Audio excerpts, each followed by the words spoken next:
Já estamos. Foi? Sim.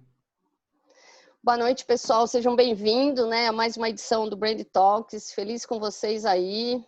Olha que coisa linda, 134 pessoas. Eu vou só dar uns recadinhos iniciais e a gente já passa a bola aqui para o João. Então, o Brand Talks é uma iniciativa do Neurobranding Lab, Eu sou Regina Monge, sou fundadora aqui do Neurobranding Lab. E o Neurobranding Lab, ele é uma consultoria de inteligência estratégica e performance de marca, e a gente trabalha com uma metodologia autoral, que é o Neurobranding Canvas, e ele é baseado nas ciências cognitivas, entre elas o conhecimento da neurociência, para acelerar processos de construção de marca, posicionamento de marca, performance de produto, performance de comunicação, transformação de cultura, e a gente está vindo aí com uma área de educação bem de inovação para ajudar a transformar esse país. São todos bem-vindos também para colaborar, para plugar aqui. Temos pesquisa com ferramentas de neurociência, pesquisas de UX com eye tracking. Então, a gente nunca fala isso, mas hoje, como o pessoal aqui tem bastante, pessoas de UX, de design, ou seja, a gente tem a possibilidade, de pesquisas com eye tracking. O Gesiel acabou de colocar aí o nosso o Telegram, mas também tem o Linktree com todas as redes, Acompanhe a gente. Quem quiser fazer alguma marcação hoje em Stories, marca aí, @neurobrandinglab. O meu é Monge Regina, o do João, bota aí, João, embaixo no chat, ou passa para alguém para colocar, do Miro, enfim. Então, uma outra coisa importante, toda edição nós criamos uma planilha de network, e essa planilha ela tem o único objetivo de vocês se conectarem entre si, porque cada evento ele tem uma possibilidade infinita de relações, de network em todas as pontas. Então, assim, quem quiser, tudo aqui é muito assim, na vontade de cada um. Quer preencher a planilha, troca com os demais, fica muito mais fácil depois você se conectar com alguém ali, dizendo, olha, estava no Brand Talk com você, meu nome é tal, e pede para adicionar no LinkedIn. Ali também tem um campo de você colocar áreas de interesses ou áreas que pode contribuir, então essa riqueza é para ajudar. Tem e-mail, e quem quiser certificado do Talk, super importante, tem que estar na planilha e coloca lá o nome que quer e se quer certificado, tá? Então coloca o nome que vai constar no certificado. Então, da minha parte é isso. João Crites, seja bem-vindo e pela super gratidão por ter aceito o convite. E se apresenta, João, porque nada melhor do que você falar de você mesmo. É isso aí, né? Bom, boa tarde a todos. Primeiro, agradecer o convite aí da Regina, do Neurobranding Lab. É um grande prazer estar aqui trocando experiências, né? Eu gosto muito desse tipo de eventos, né? Que a gente pode falar um pouco sobre design, falar um pouco de marketing, comunicação, como as coisas trabalham juntas, né?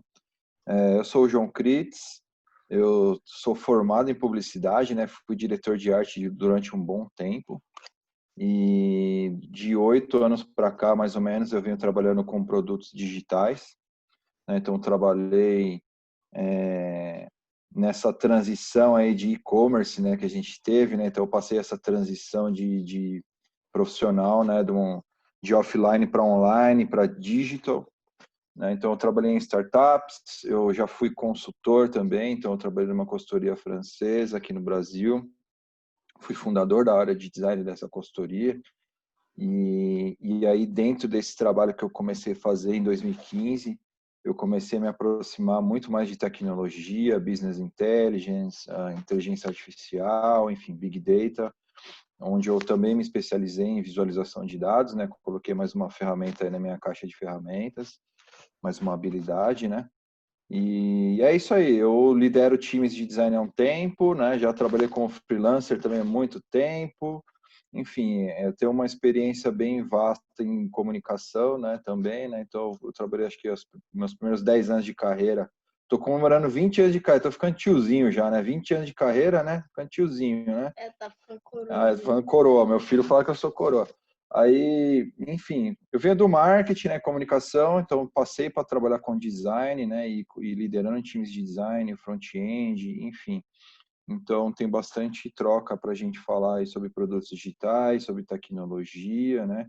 E uma coisa que é muito interessante, que eu fiquei muito apegado, assim, foi a questão da neurociência, né, de como que a gente pode trabalhar e otimizar essa interação humano-computador, né, e como que a gente pode trabalhar aí as marcas com as pessoas. Então, é um tema que me interessa muito, que eu costumo trabalhar no meu dia a dia. Acho que é isso. Tem aí o meu Instagram aí, @crits. Eu sou fundador da UX for BI, também é uma iniciativa que tem como finalidade aproximar o design da área de tecnologia, mais precisamente na área de ciência de dados, né? Então, eu sou professor também de UX na pós-graduação de ciência de dados do Senai de Santa Catarina, né? Então, eu venho trabalhando nesse nicho de mercado faz um tempo, né? E eu venho aproveitando essa necessidade, né, que a gente tem internamente dentro das empresas, que tem pouca visibilidade, né? A gente está muito mais ligado aí nos produtos, tá, tudo que está na mídia, mas dentro de casa tem muito trabalho a ser feito e eu tenho focado muito nisso, né? Então, minha carreira é isso aí. Venho do marketing, passei para web design, produtos digitais e agora estou muito mais próximo aqui à área de tecnologia e ciência de dados. Legal, João. João, se eu fosse resumir tudo isso, eu diria para vocês, mas eu não posso falar um palavrão, o João é F, né? Com toda essa história. Ele adora skate também, gente. Mas Eu vamos sou lá, skatista. eu acho que o João, né, ele mostra muito isso, né? O João, pela carreira dele, pela trajetória que ele contou, ele é um profissional que se reinventou, né? Ele se reinventou nesse momento da transformação digital, ele está migrando de área, e acho que cabe aqui essa, né, o que a gente tem falado muito isso nos talks, eu também migrei de área, né? Eu venho de comunicação, venho de marketing, estudei por um período História e Linguagem do Cinema, mas de repente fui para a área da neuroestratégia, do neuromarketing e comecei a trabalhar a metodologia do neurobrand. Então, o Miro é um líder de transformação digital, de inovação, e hoje está migrando para soft skill, né? Então, eu acho que assim, vale a pena a gente entender que às vezes aquela área de formação nós temos que nos adaptar nesse contexto de inovação para ter, né, para continuar competitivo. Então acho que esse é um grande aprendizado. Mas João, para a gente, né, já focar aqui, o tempo é curto. Quem quiser fazer pergunta, vai colocando no chat. Se der, a gente responde, né? Boa parte delas, talvez não conseguimos responder todas. Mas eu acho que assim, João, para começar esse aquecimento, vamos tentar bater uma bola aqui. E acho que assim, qual é o desafio, né, das grandes empresas para encontrar o equilíbrio do design emocional em seus produtos, sejam físicos ou digitais, né? A gente estava conversando como isso. Fala um pouquinho, João, dessa dificuldade das empresas, né? Hoje, o que essa automação trouxe, né? O que essa relação, e aí vale da minha parte aqui, que dentro da neurociência, nosso cérebro, né, para quem não é familiarizado com o tema, tem muitas pessoas novas aqui, ele se divide em duas partes, sistema 1 e sistema 2. Sistema 1, ele é totalmente automático, fora de controle, focado na sobrevivência. E ele tem todo um histórico aí de mais de 700 milhões de anos de aprendizado. Se a gente fosse pensar numa inteligência artificial, João, são 700 milhões de horas máquinas ali de aprendizado. Então, ele sabe muito e por isso que ele opera no sistema automático, ok? Já o nosso racional, que é o sistema 2 neocórtex, ele gasta muita energia. Ambas as partes gastam muita energia, tá bom? Mas eu não consigo ficar no racional. Meu racional seria como ler aquele contrato quando você vai comprar um telefone ali, né? E você tem que ler aquelas letrinhas. Imagina assim, não dá. A gente precisaria passar 4 dias para representar. Então, isso eu estou dando uma hipótese, tá, gente? Então, o que acontece? Nós vivemos o nosso dia a dia num sistema automático, num sistema inconsciente. Por quê? Porque nós aprendemos pela experiência, e essa experiência também vem do meio, também vem dos nossos ancestrais, das nossas experiências com nossos familiares. Então, como marca, né? E aí, quando a gente fala marca para nós é business, é negócio, não é marca no sentido hierárquico, debaixo de uma caixinha do marketing, é uma marca estratégica, é uma marca voltada aos negócios. E o design, ele é fundamental para essa parte do cérebro, tá? Porque o nosso cérebro, esse sistema 1, ele é totalmente visual, ele não sabe ler, João, tá? Ou seja, ele é visual, ele é sinestésico. E aí nós encontramos hoje num momento aonde desenvolvimento de produtos, sejam físicos, sejam digitais, a gente está num copy-cola, né? A gente vai falar bastante disso hoje. E aí eu não tenho diferenciação. Se eu não tenho diferenciação, para o nosso cérebro é tudo igual. E se é tudo igual, eu vou disputar o quê? Eu vou disputar preço, tá? E aí eu não consigo me diferenciar. A minha marca deixa de ter valor, o meu produto deixa de ser diferente. Então, essa questão aonde a gente está entendendo que encontrar esse ponto de equilíbrio é que, às vezes, é melhor eu postergar um pouquinho mais um projeto e fazer algo diferente do que eu lançar aí vários e eu não ter sucesso. Então, João, traz a sua colaboração aí. Como é que as empresas podem encontrar esse equilíbrio? Qual é o caminho, né? Acho que você tem tantas pessoas aqui, ó, a gente está com 191 pessoas. Qual é o caminho para quem é dessa área buscar esse equilíbrio, João? Bom, o caminho que a gente sempre fala em design é pesquisa, né? Muita pesquisa e muita observação, né? Que a gente faz, né? Acho que o melhor momento do designer é quando ele está observando as pessoas, comportamento das pessoas em relação ao produto, ao serviço, ao objeto que a gente está propondo a interação ali, né? O equilíbrio que eu falo, assim, até o Norman, né? Que é o nosso grande guru aí, ele fala que a gente precisa ter um equilíbrio em três aspectos, né, dentro dos produtos, né? O primeiro é o aspecto visceral, depois o aspecto comportamental e depois o aspecto reflexivo, né, das coisas. É por isso que a gente gosta ou não de algo, assim, né? Então, assim, falando da parte visceral, seria a parte mais visual, né, do produto ou serviço ou objeto que a gente está falando, né? Então, são as cores, a diagramação, a forma, né, a textura, então tudo aquela parte que o nosso corpo, que nem você falou, né, que é aquela parte mais automática, assim, que você está andando na rua e vê na vitrine uma coisa que te chama atenção. Às vezes você nem quer saber o que é aquilo, você nem sabe o que é aquele objeto ou aquela coisa e você já quer comprar. Na verdade, você já tem um interesse ali, né? Na internet rola muito com, sei lá, propagandas, enfim, efeitos visuais, né? Então, a gente trabalha muito mais essa parte, né? A parte comportamental é a parte funcional, assim, né? Do produto que a gente está falando, né? Então, eu vou dar um exemplo, assim, essa parte comportamental é muito importante, porque é uma das partes que geram histórias, né? Então, assim, a gente como designer, a gente geralmente fica muito preocupado no funcionamento e tal, mas o funcionamento do objeto, tipo de um relógio, às vezes tem um relógio que ele tem uma leitura diferente e tal, que ele não é aquele ponteiro convencional, tem um painel diferente, um carro, enfim, tem vários produtos aí que se diferenciam no mercado dentro desses aspectos. E o que isso gera? Na verdade, assim, quando você entra num carro, eu quando fui dirigir um carro automático pela primeira vez, eu fiquei assustado. É aterrorizante isso. Você chegar, nossa, e agora? O que eu faço? Eu estou acostumado com trocar de marcha, engasgar a marcha, ela pisar na embreagem, né? E parece que é uma tecnologia muito difícil para mim. Mas depois que eu aprendi a dirigir um carro automático, por exemplo, eu fiquei orgulhoso de mim mesmo. Eu comecei a falar para as pessoas: agora eu sei dirigir carro automático, hein? Pode dar qualquer carro na minha mão. Né? Então, isso gera uma história, é um produto que gera uma história. Eu posso ter um relógio que é diferente de ler a hora. No primeiro momento eu vou ficar ali naquela dúvida, mas eu vou aprender, né? Então eu tenho que aprender como que aquele objeto se comporta. Só que a partir daquele momento que eu aprendo, eu começo a ter um sentimento atrelado, né? Aquele aprendizado, né? E aí eu começo a ter um pouco de, assim, orgulho e tal. Então, muda, né? O meu estado de espírito muda quando eu estou vestindo ou quando eu estou utilizando, né? Então, essa parte comportamental é muito importante como gerador de história. Ô, E a João, parte... Oi. só vou te interromper um segundo, né? Porque você está colocando pontos aqui super importantes que faz link com a Show. neurociência, né? Primeiro, que lembra do sistema 1, nosso cérebro emocional? Ele Uhum. contar, assim, ouvir histórias para ele é algo assim desde do tempo das cavernas, tá? Então, assim, por isso que o storytelling é bem forte, né? E o storytelling, quando, né, vem junto com o design.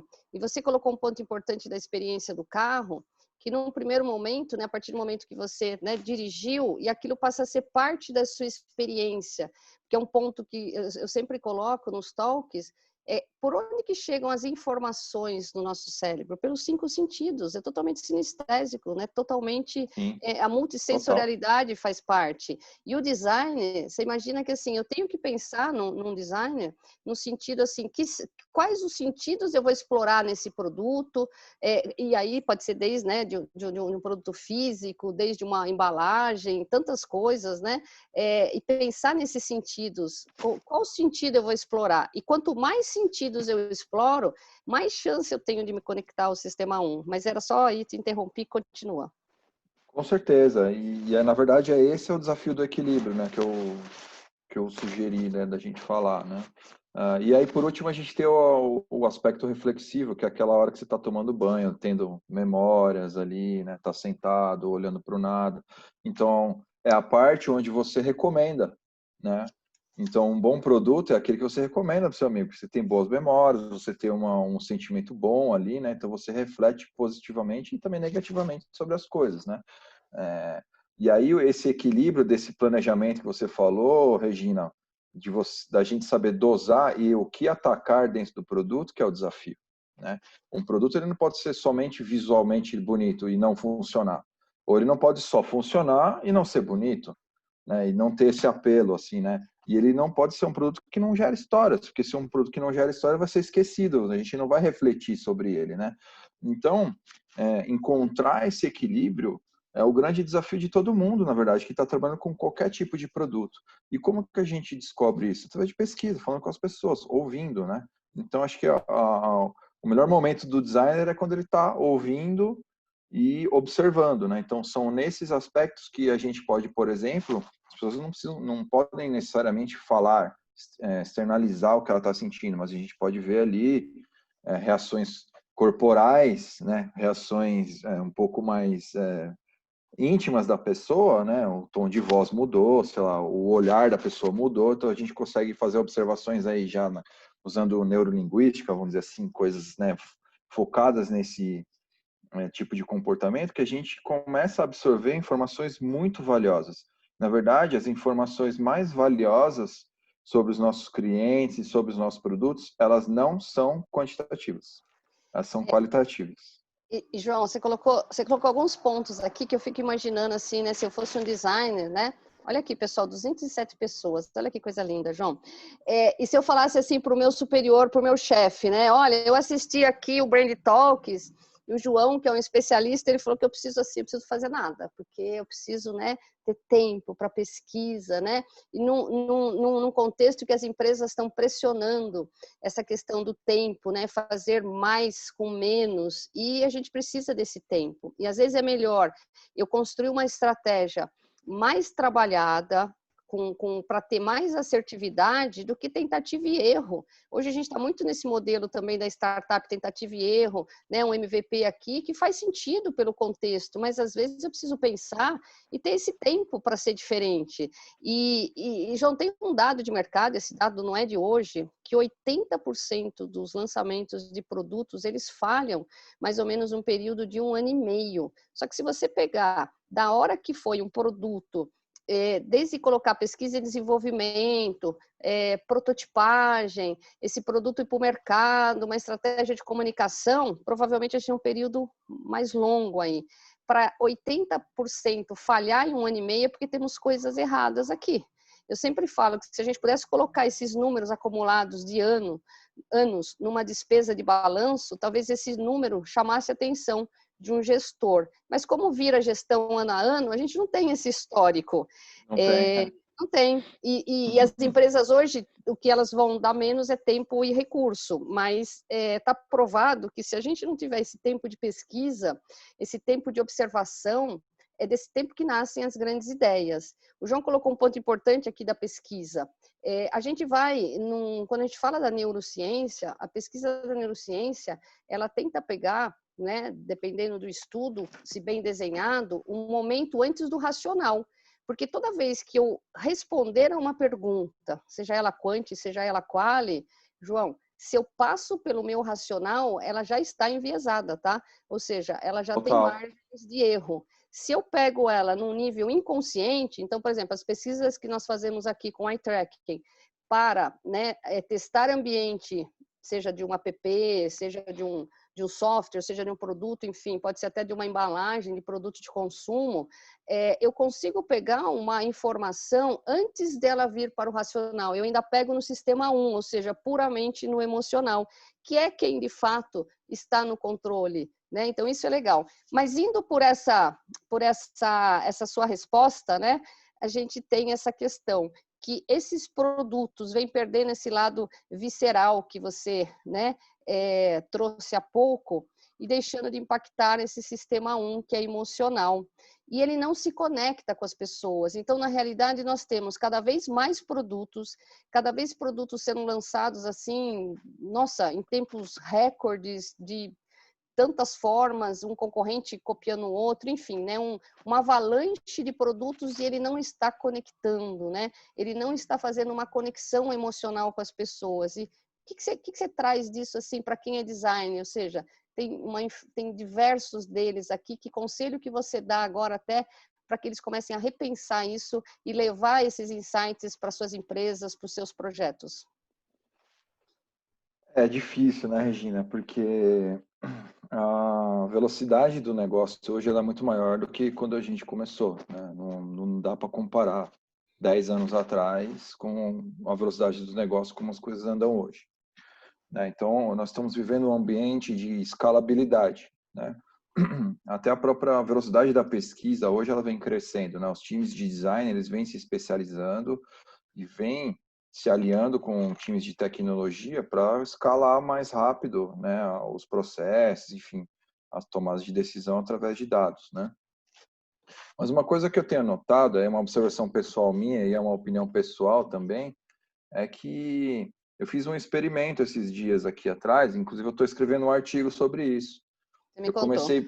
comecei a printar muitos sites, principalmente de unicórnios, em produtos da hype aí do momento, né? A identidade visual deles. E eu peguei todos esses prints e coloquei em preto e branco. E você olha nessa tela, você vê a mesma marca. Todos com a mesma identidade. Todos com o mesmo estilo de desenho. Todos com a mesma linguagem. Então, eu sou muito crítico em relação a isso, porque eu venho do marketing, e o marketing me ensinou a ser diferente, a me diferenciar no mercado por uma característica forte, e a característica visual é a primeira oportunidade que você tem como produto de se diferenciar, né? Você está andando no supermercado lá, é a embalagem que você vai usar ali para ganhar o olhar do comprador, vamos dizer assim, né? Então, essa escalabilidade, ela vem industrializando o design, né? Então, a gente vê muitas empresas fazendo design systems, aí você vê o formato de botão de todo mundo é igual, todo mundo usa o mesmo espaçamento, todo mundo usa o mesmo processo de design. Então, assim, eu acho que essa avaliação de quem precisa ou não ter um design system, um sistema visual diferente, né? Acho que são empresas que, sei lá, tem 300 produtos, por exemplo. Você pega vou citar o nome de uma aqui, a Dell, por exemplo. A Dell tem uma infinidade de produtos, então eles precisam ter um design system para acomodar 300 produtos. Agora, uma startup que está nascendo agora, todas estão nascendo ao mesmo tempo e estão nascendo com as mesmas características visuais, né? Isso é uma coisa que eu venho observando e faz alguns anos que está acontecendo. E aí o que acontece? Eu perco o interesse, aquele momento de você se apaixonar por alguma coisa visualmente, né, ele está se perdendo, porque a gente só está trocando a cor, né? Então, assim, e para mim, que tem uma visão também de diretor de arte e tal, eu sinto falta disso. Eu fico perguntando para mim mesmo, cadê os David Carsons aqui, modernos, digitais? Não tem. Ninguém que faz uma coisa fora do comum. Por quê? Porque está todo mundo focado, esse quadradinho aqui, posicionado aqui, vende. Então a pessoa vai lá, clica e tal. Mas, gente, dá para a gente ser um pouco mais ousado e ter resultado de negócio, né? Eu acho que a liderança de design, ela não está sabendo dosar isso. A gente está indo pelo simples, a gente está virando muito mais engenharia, o product design hoje está virando muito mais engenharia do que arte e design aliados para resultarem em negócio, né? Então, assim, eu sinto muito falta dessa relação entre arte e design, né? O design está se desprendendo muito da arte e está se prendendo muito à engenharia. Então, eu acho que existe uma hesitação, talvez, aí dos líderes de design em talvez arriscar um pouco mais. Ô, João, eu acho que é isso, mas acho que também existe uma pressão por parte das organizações, e aí cabe, né, ao design, cabe a esse líder trazer, né? Uma coisa que a gente percebe muito é, se eu não consigo demonstrar, se eu não consigo tangibilizar para um gestor algo que vai fazer a diferença, por exemplo, a gente quando atende um cliente aqui, às vezes o cliente vem também com as suas exigências. Olha, eu preciso construir uma marca em 30 dias. E eu falo assim, então, não vai rolar. Você entendeu? E aí, só que se eu falar assim, não vai rolar, porque não vai rolar, né? Ele vai falar, então tá, vou procurar outra empresa. Agora, não vai rolar por causa disso, disso. E aí você vai ver que quando você tangibiliza o porquê não é possível, ele começa a entender. Então, eu acho que sim, eu concordo com você. E às vezes é exercer esse conhecimento, né? E essa habilidade que vocês têm de demonstrar o seguinte: olha, é melhor que a gente recue, é melhor que a gente faça uma pesquisa, porque realmente eu quero que esse produto dê certo. Eu não faço um produto, né? Eu não vou empenhar minha energia ali para um produto que vai dar errado. E quando eu estou ansiosa por esse É isso artigo aí. que você comentou, né? Porque é como você disse, eu coloquei todos os prints PB e tá tudo igual. Agora imagina, João, que o nosso sistema 1, ele está vendo exatamente dessa Isso. forma. Ele está vendo igualzinho e para ele, o que significa isso? Não tem diferença. Não chama a atenção dele. Se não chama a atenção dele, ele vai se voltar para as preocupações de sobrevivência dele. E sobrevivência dele, João, são inúmeras, tá bom? Porque, assim, manter o meu emprego é uma sobrevivência. Se Sim, preocupar que o meu filho vai para a escola amanhã e eu tenho que esqueci de passar no supermercado para comprar um lanchinho, qualquer coisa que me tire a atenção. Então, para que eu tenha atenção desse sistema 1, criatividade, ele é um dos elementos mais fundamentais, mas é uma criatividade que provoque uma experiência. E você trouxe assim, né, o visual é importante. O visual por si só, como sentido, ele representa 83%, ou seja, 83% da a captação captação de de informação, informação, né? Isso. ela é visual. Só que aí, João, sempre me perguntam assim, tá, então eu vou desprezar os outros sentidos, porque se 83% está no visual, para que eu vou procurar um outro sentido, como tato, como olfato, né? A audição é um outro grande É... canal, né? E a gente não usa, né? Então, só que embora o percentual dela seja menor, o que nós temos que entender, e acho que aqui a dica da neurociência é, quando eu sobreponho um sentido, tá? Então, assim, quanto mais sentidos eu coloco numa comunicação de marca, eu coloco para estimular, ou seja, mais impacto eu tenho. Então, eu não tenho que fazer uma conta simplista de falar assim, tá, se 83% é visual, então eu só tenho que me preocupar com o visual. Não, eu tenho que agregar novos sentidos, porque a experiência se dá por essa quantidade, ou seja, por essa multissensorialidade, e mais que isso, pelo aspecto da intensidade. E o interessante, João, é que a Sim. gente aprende por repetição. Mas essa repetição de aprendizado, ela não pode ser a mesma coisa. Ela tem que ser ditas de formas diferentes, de meios diferentes. E eu sei que rolou uma pergunta aqui, eu vou tentar já antecipar, né? E as pessoas dizem assim, mas no digital, como é que eu vou explorar essa multissensorialidade?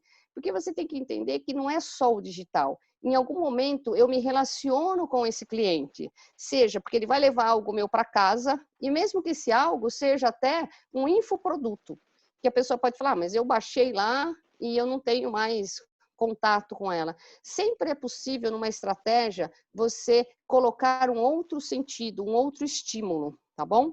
Pessoal, tá dando para acompanhar, tá legal, tá complexo, coloca no chat aqui, né? A gente está acelerando porque a gente quer abrir também para a pergunta de vocês. Então, assim, vai sinalizando se tá legal, se tá hard, se tá, né, João? Vai dosando aí que a gente É, se eu só queria dar adapta. uma complementada, assim, que é Vai lá. um ponto muito importante, que a gente que é designer, a gente sofre muito com isso. E as pessoas acham que a gente é fazedor de tela. Sim. Não é isso. O user experience é o modo como uma pessoa experiencia o mundo. Então, é desde a hora que eu acordo da minha cama, que eu levanto, venho para a sala. Então, assim, se o meu produto tem a capacidade de tocar a minha pessoa diversas vezes no dia, são todos esses pontos de contato que a gente planeja, né? E que tem que ser executados aí de forma planejada para que a gente consiga dar o incentivo certo na hora certa para a pessoa reagir ali. Mas pensar em UX não é só na tela, é no contexto principalmente. João, aí você colocou um outro ponto também que vale a gente chamar a atenção aqui, que algumas pessoas perguntam assim, tá, mas quantos pontos de contato eu tenho que mapear da minha marca? Gente, todos. Todos. Tá? Se a sua empresa tiver 65 pontos de contato, são 65 Exato. pontos de contato que tem que ser analisados. Se a minha marca Cresce tem o time 5, de design aí, contrata designers aí para ajudar. Exatamente. Mas o que eu quero dizer é o seguinte, né? Eu acho que um ponto importante, João, não sei se você concorda comigo, mas eu sempre trago aqui para discussão, é que nós vivemos um momento único na história, tá bom? E esse momento único na história, ele vem pela revolução digital. E a revolução digital, né? E aí vale a pena assistir o talk passado do Carlos Nepomuceno, que trata dessa questão do futurismo, e a gente fala sobre isso. Nós já tivemos uma experiência, João, no passado, em outros momentos da história, e por isso que é importante a gente olhar para a história.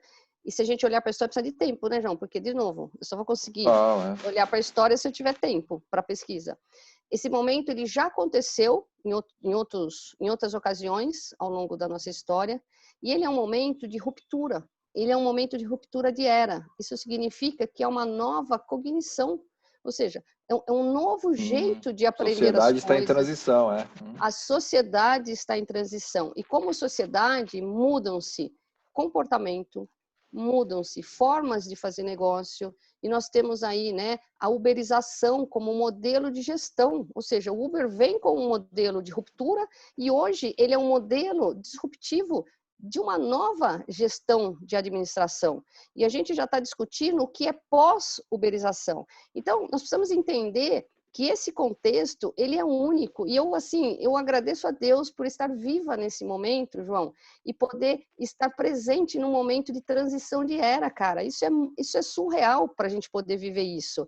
Em momentos de transição que surgiu um capitalismo, que surgiu um socialismo, a gente não sabe ainda o que virá desse novo modelo, mas a possibilidade que já sinaliza é que a gente não vai ter mais dinheiro da forma como nós conhecemos. Nós iremos para as criptomoedas, para as moedas digitais, blockchain com certeza. Então, o que acontece? Que modelo é esse novo que vai surgir como sociedade, como negócios? E para ajudar, a gente tem um Covid que chega, pega todo mundo despreparado, nós não tínhamos repertórios, não tínhamos aprendizado, ou seja, nosso cérebro não tinha esse repertório, consequentemente gera um pânico, gera todo um estresse. E falando em estresse, João, acho que a nossa próxima entrada aí é que isso tudo gera uma ansiedade, né? A gente está pressionado nas empresas. Eu imagino que muitos de vocês aqui, quem está pressionado na empresa aí, quem fica ansioso, coloca aqui no chat para a gente entender se essa pressão aqui, ela só parte do João, só parte minha ou não? Vocês também estão se sentindo ansiosos, pressionados, né? Nossa, demais, já colocaram aqui. Então, João, esse momento vem por essa transformação, ele é o grande propulsor disso. Eu sempre falo nos talks que esse momento, e aí eu sigo meu mestre, que é o Nepo, que ele diz o seguinte: toda vez que a população que cresce gradativamente, população, né, nossa, da Terra, e ela sofre um salto, e esse salto ele acontece em alguns momentos da história, o próprio crescimento se exponencializa. E quando esse crescimento se exponencializa, há uma ruptura. E essa ruptura, João, você sabe onde é? Ela é na mídia. A mídia é que vai se transformar. Então, hoje, quando nós vemos o digital, né, e toda essa fragmentação é que nos coloca em situação de, cara, como é que agora eu tenho que estar em todos esses espaços, todos esses canais, todas essas mídias, e eu vou com copia e cola da mesma informação, sendo que o correto eu tenho que ir diferente, porque cada canal merece uma linguagem, cada canal merece uma comunicação, seja ela visual, seja ela, né, em textos. Então, é mais desafiador. Mas se eu entender isso, eu consigo ser diferente. Só que como que a gente administra, então, essa ansiedade dentro das organizações, né? São decisões sendo tomadas às pressas, vamos dizer assim, pressionados, né? Sem uma visão de futuro, sem um planejamento. E, né, João, acho que assim, e os produtos digitais contribuem para isso, eles só vêm a somar isso.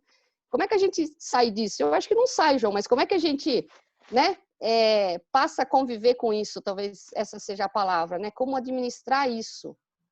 A tecnologia, Regina, ela contribuiu muito nisso, porque ela facilitou você bombardear as pessoas de informação o dia todo, né? Tem um livro muito famoso de arquitetura de informação que é A Ansiedade da Informação, é muito famoso esse livro. E aí Legal. falam disso, que, cara, a gente é bombardeado o tempo todo. Meu celular é infernal, eu preciso desligar todas as notificações dos meus aplicativos, né? Porque senão eu não trabalho. Eu fico olhando, uma hora é o aplicativo azul, outra hora é o vermelho, outra hora é o verde, outra hora é o laranja, né? E é o tempo todo. E aí é meu chefe, e aí é o meu liderado. Cara, o tempo inteiro a gente está sendo acionado por meios digitais, né? E aí o que isso acontece? A gente não tem tempo para pensar de forma com calma, né? Pensar com calma, assim, né? Então, assim, como eu estou trabalhando muito próximo a dados hoje, então o que eu venho fazendo, né? As plataformas de BI que a gente está projetando, eu estou tentando tirar o máximo do nível de ansiedade das telas possível, para que as pessoas não precisem procurar muito a informação. Porque a informação ela já venha, o information design ali já venha, já traga mastigado e acessível para que ela realmente só olhe, beleza, eu já sei o que eu tenho que fazer, né? Então, dentro da empresa, eu tenho trabalhado dessa forma, né? Tentando otimizar o tempo das pessoas e diminuir a procura por informação, porque quando você começa a procurar, a sua ansiedade no meio do caminho vai aumentando, né? E vai aumentando, e vai aumentando, e vai aumentando.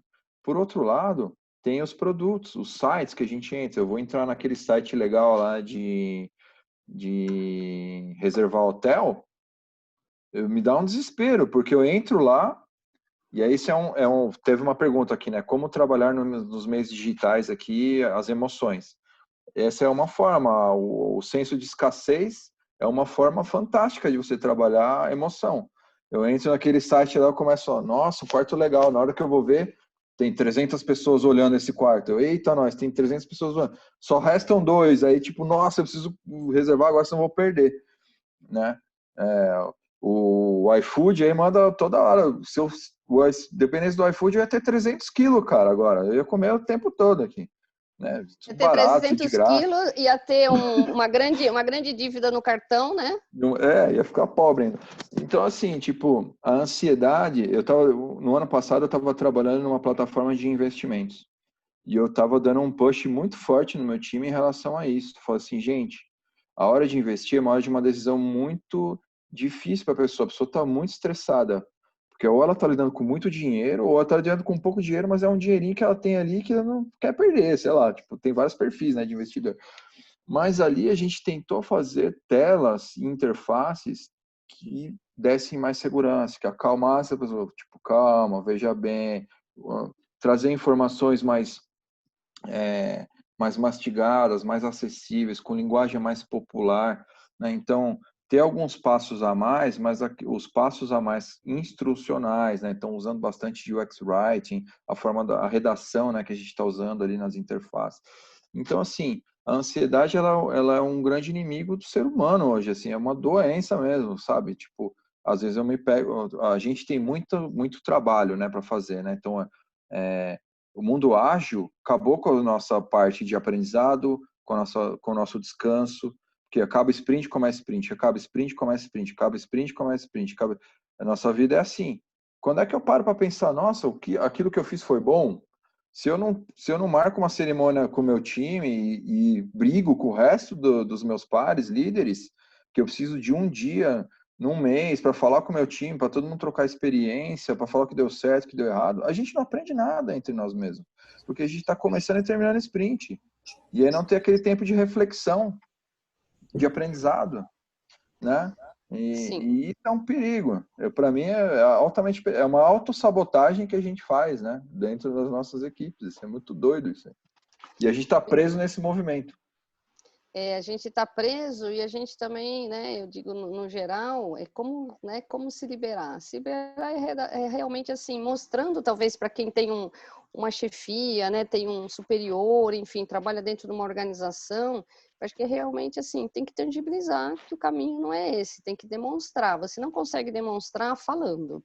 Né? Né? Números, Não, números, números, e números. às vezes até para você mostrar número, você vai ter que usar de uma outra forma.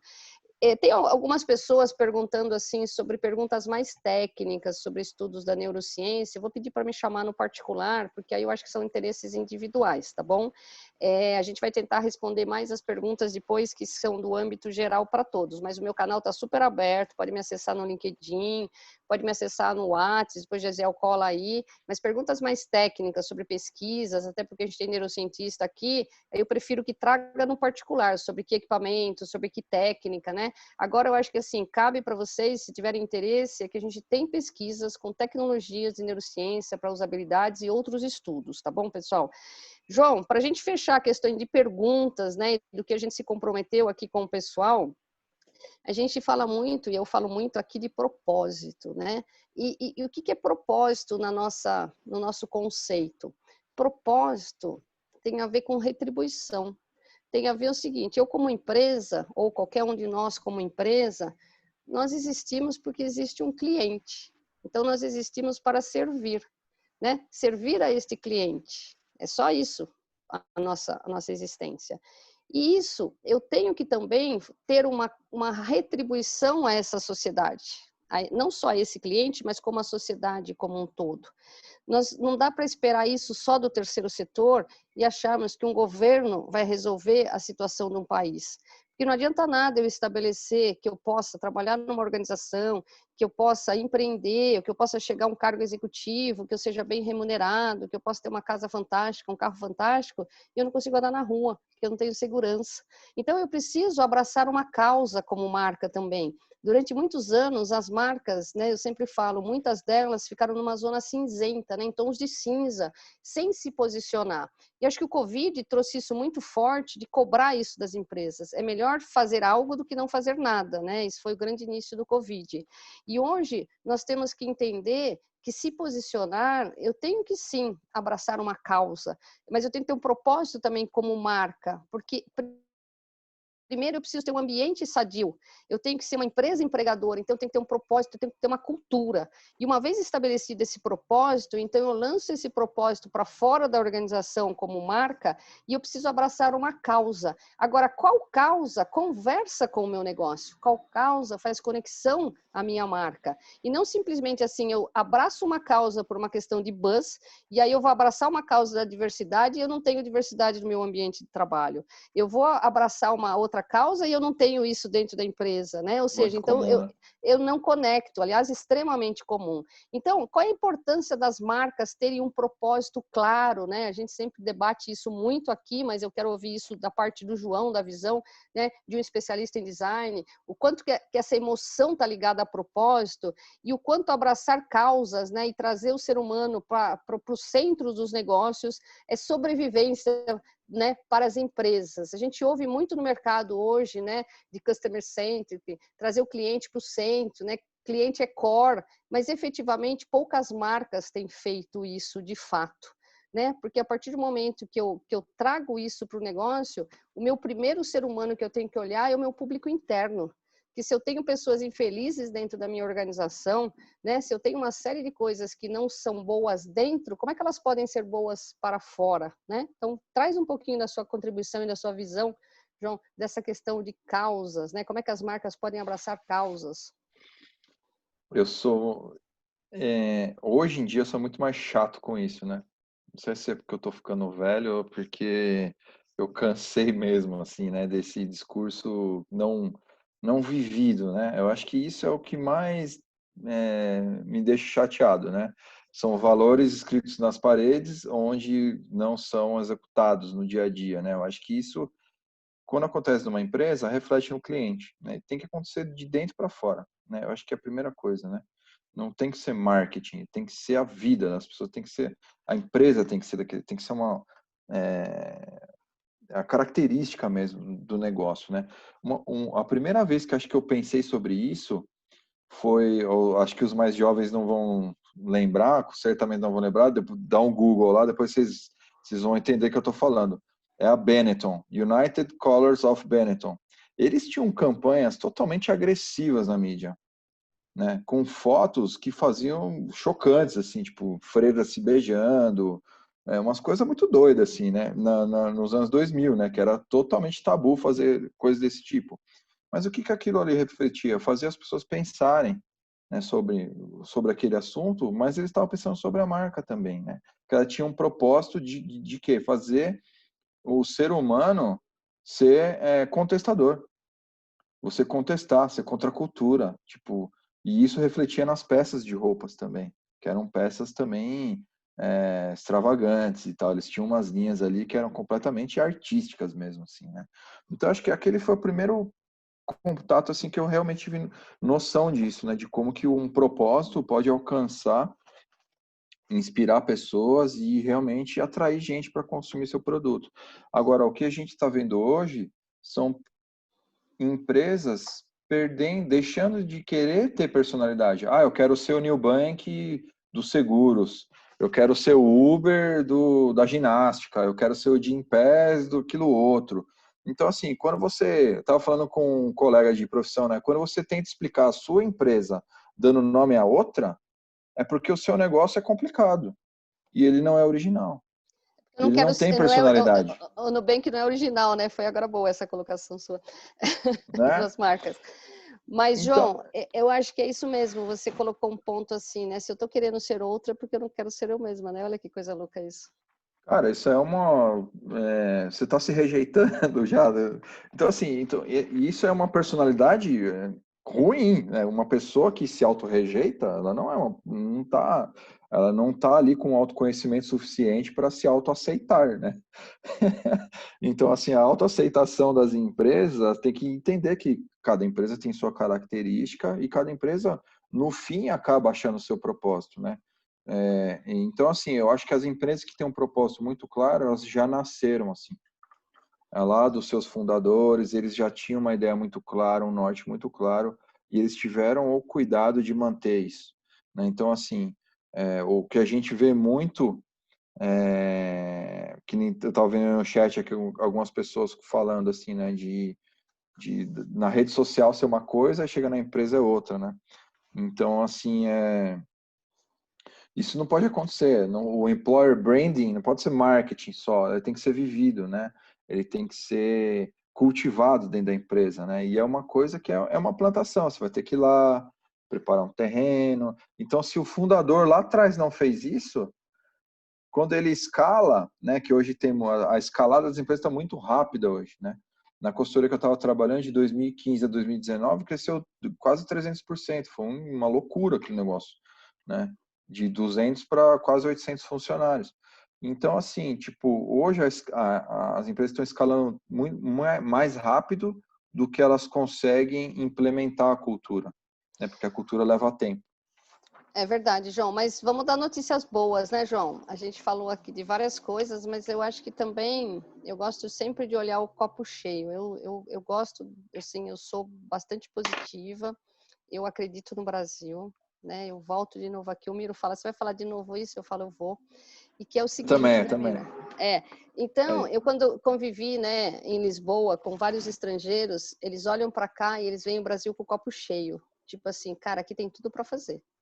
Então, eu acho que assim, é possível, eu acho que assim, há um momento de crescimento, o Covid veio, desestruturou negócios, mas ao mesmo tempo trouxe muitas oportunidades. Eu acho que assim, eu falo que a gente tem talvez aqui no Brasil, uma grande oportunidade de mudar mindset, porque assim, um estrangeiro chega aqui, ele chega sem falar o idioma, com dificuldades, e um ano depois ele já empreendeu, ele já deu certo, e a gente fica achando que isso aqui é tudo ruim. Não, eu acho que assim, a gente precisa mudar um pouco esse mindset, né? Tenha visto que a gente chegou aqui a picos de 215 pessoas, ou seja, hoje, agora a gente tem 201 pessoas, é porque são pessoas que querem aprender, que querem trocar, que querem compartilhar, que querem mudar, que querem fazer parte dessa transformação. Então, acho que fica o convite. Miro, você acha que você selecionou algumas perguntas aí? Joga aí, escolhe algumas aí, acho que você fez algum critério, e aí a gente vê, né, se a gente consegue responder. Eu vou fugir das perguntas mais técnicas aqui, vamos ver. Isso, pergunta técnica, manda no particular, porque senão a gente não tenta atender a maioria aqui. Bom, João, tem uma pergunta aqui do Vitor Ruiz, que na verdade ele quer saber se você poderia compartilhar aquele print em preto e branco que você fez para comparar as marcas. Vai postar ainda, ele vai postar ainda. Vou postar no LinkedIn. Então vou postar no LinkedIn. Eu já estou na fila aqui, já falei para ele, João, eu quero ler isso aí, quero ver isso aí. Ainda não foi postado. O nosso chapa Jefferson Cigares aqui, ele fez uma pergunta para você, João, também, sobre essa industrialização do design. Se você atribui uma leitura de tendência dos profissionais ou a pressão do mercado investido que cobre e exige que esse produto vá para o mercado para começar a colher os resultados quanto antes. De onde vem essa pressão aí? Qual é a sua leitura para essa tendência dos profissionais sucumbirem a essa pressão aí do mercado? Para colher os resultados mais rapidamente. Na verdade, é isso mesmo, né? O modelo de empresa mudou, né? Então, as empresas hoje elas estão trabalhando no modo ágil, que é aquilo lá, você entrega um skate e vai evoluindo, e vai fazendo, e vai entregando, vai, né? Tipo, go horse, né? Que a gente fala, né? Essa industrialização, ela veio com essa velocidade. Na verdade, o mercado, os designers, os profissionais, eles estão se adaptando, porque a gente precisa sobreviver, né? Então, a gente precisa continuar no mercado, né? Então, para isso, sim, a gente está pensando em design operations, design system. Então, a gente tem agora novos profissionais, novas disciplinas de design sendo evoluídas, na verdade, tudo muito novo, né? Nós somos novos nas empresas, né? O design era aquela empresa que era contratada terceira, agora a gente está dentro das empresas, né? Então, nós estamos tendo que acompanhar a tecnologia. A tecnologia, ela evolui exponencialmente. E o designer não tem essa velocidade, né? Então, é por isso que a gente sucumbe à tecnologia, porque a gente tem que acompanhar o movimento. Mas do nosso lado, nós temos que também tentar equilibrar, né, essa velocidade aí. Então, assim, o mercado, ele acompanha o modelo de negócio, né? E eu vejo que a gente está conseguindo se adaptar. Nós estamos conseguindo criar times de design que são velozes e que também entregam uma qualidade diferenciada, né? O que a gente perde, por um outro lado, é um pouco do lado criativo e um pouco do lado artístico. Eu acho que a gente perde um pouquinho nisso, né? Porque a gente está muito mais ali alinhado com os times de desenvolvimento e tentando até otimizar o trabalho deles, enquanto o nosso está ficando um pouquinho de lado. Bacana. Eu vejo dessa forma. O Igor está pedindo uma indicação de livros sobre os temas. João, você pode mandar para a gente manda no e-mail de amanhã para a gente ganhar tempo. Você seleciona ali alguns, manda aqui, o Gesiel coloca, manda o link, já manda o link da Amazon, a gente facilita a vida de vocês com indicação, tá bom? Lá no Telegram, inclusive, né? Hã? No nosso canal do Telegram também, que é o nosso canal oficial. Então, assim, acho que assim, porque isso a gente consegue resolver e já manda para todo mundo, né? Mais algum, Amir? Acho que a gente tem mais uns minutinhos para algumas perguntas que você separou aí. Ou enquanto isso, posso dar uns recadinhos aqui? Vamos lá. Pessoal, para quem chegou depois, se quiser entrar no site, né, www.neurobranding.com.br, pode baixar lá gratuitamente o manual, o que é neurobranding, né? Neurobranding, a gente se posiciona aqui com um trabalho que envolve marca como negócio, ciência, são as ciências cognitivas, entre elas a neurociência e dados, tá? Data science, né? Data driven. O manual é o que é neurobranding, entenda como a conexão entre cérebros e marca impulsiona o valor e o resultado dos negócios. Pode entrar lá, baixa gratuitamente, tá bom? Tá lá disponível para vocês. Eu já vou dar um spoiler do próximo Brand Talks, que acontece daqui 15 dias, e a gente vai trazer um tema na sequência, que também é um tema fantástico aí, que é vendas, mas é vendas com neurociência, João. Tá? Ó, que legal. Convidado aqui para assistir, a gente vai trazer. Com certeza. Felipe é um mestre aí, então a gente vai trazer, então, para quem também se utiliza disso, é empreendedor, eu sei que tem empreendedores aqui, fica ligado, né, que a gente tem aí uma série de temas futuros bem legais. Para quem chegou depois, existe uma planilha de network que foi compartilhada por vocês, tá bom? Vocês receberam no e-mail, ela está no Drive, ela é retirada amanhã, então tem só hoje aí para preencher e amanhã ela já é retirada. Nessa planilha, cabe também fazer a opção por receber o certificado desse Brand Talks, basta colocar lá sim, eu quero o certificado, colocar o nome da forma que quer colocar no certificado. O Telegram é o nosso canal principal de comunicação, que a gente está formando uma rede lá. Por enquanto a gente só está trazendo as pessoas, mas já em setembro a gente começa uma comunicação lá com conteúdo. Inclusive vamos trazer conteúdo desses profissionais brilhantes, né, que também compartilham o seu tempo aqui com o Brand Talks. Lá também é um canal que às vezes a gente quer rolar algumas pesquisas com vocês, até para trazer novos conteúdos.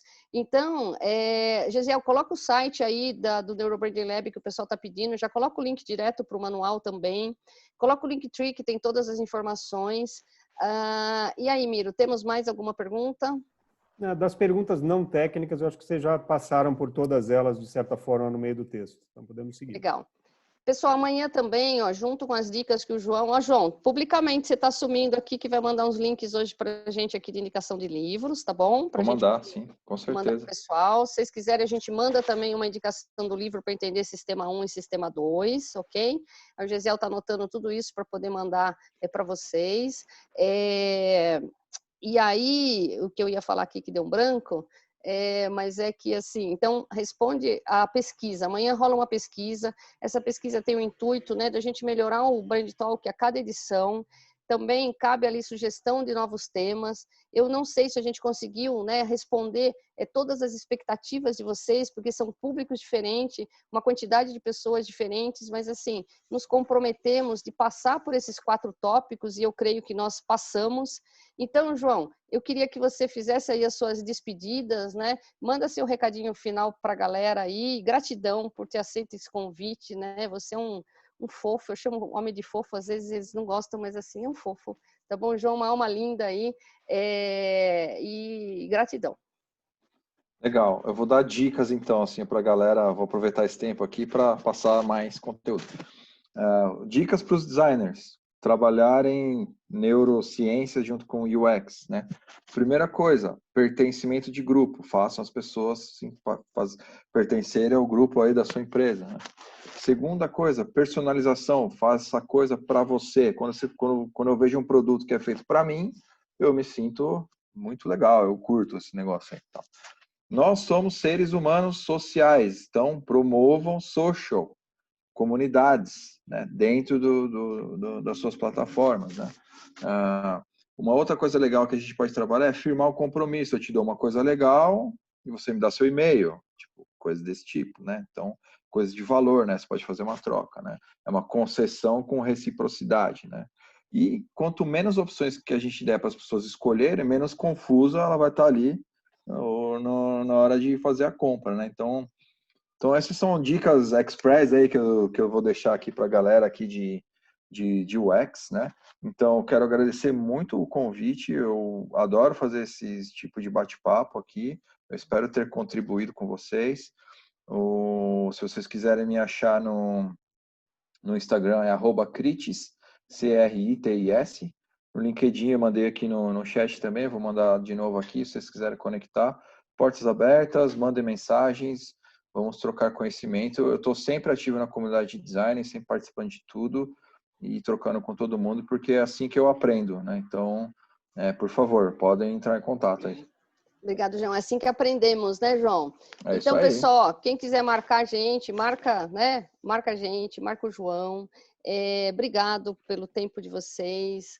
E eu tinha trocado uma ideia com o João, vou fazer um convite aqui publicamente para ele, embora a gente já está costurando isso, para a gente lançar um curso aí de neurociência com design, tá bom? Então, amanhã, Gesiel, nessa pesquisa, Gesiel, inclui uma pergunta lá para a galera que quer esse curso, para a gente tentar extrair informações e desenhar um curso legal para vocês. Pessoal, se ficou alguma dúvida técnica, porque eu sei que rolou algumas perguntas técnicas sobre pesquisa, ou se alguém quiser outra informação, pode mandar um direct para mim, acessa meu LinkedIn, a gente optou por responder as perguntas mais abertas para poder favorecer a todo mundo. E eu quero agradecer mais uma vez aí ao Miro, né, por pilotar aqui sempre essa moderação. O Gesiel aqui, que é o nosso Grow, que está sempre ligado aqui, e amanhã ele coloca um relatório lá do que funcionou, do que não funcionou. José, amanhã é dia que eu levo bronca aqui, puxa a minha orelha, puxa a orelha do Miro. O Rodrigo, que vai trazer aí toda a cobertura do Brand Talks amanhã nas redes sociais. A gente deu uma parada no Insta, porque a gente vai mudar algumas coisas, mas a gente já está retomando. E, pessoal, se tiver alguém aqui muito fera na área, que está aí no mercado, quer plugar aqui, gente, canal aberto para vocês. E eu agradeço mais uma vez, né, por esse encontro, pela disponibilidade de vocês, pelas pessoas que já estão conosco assim, algumas vezes. E, Miro, o fechamento é todo seu. Obrigado, gente. Obrigado. Pessoal, os Brand Talks são oferecidos pelo Neurobranding Lab. Conectar marcas ao cérebro muda tudo. Obrigado, turma. Pessoal. João. Falou, gente. Boa noite, hein? Bom descanso. Não fiquem ansiosos no trabalho, hein? Vou devagar. Tchau, tchau.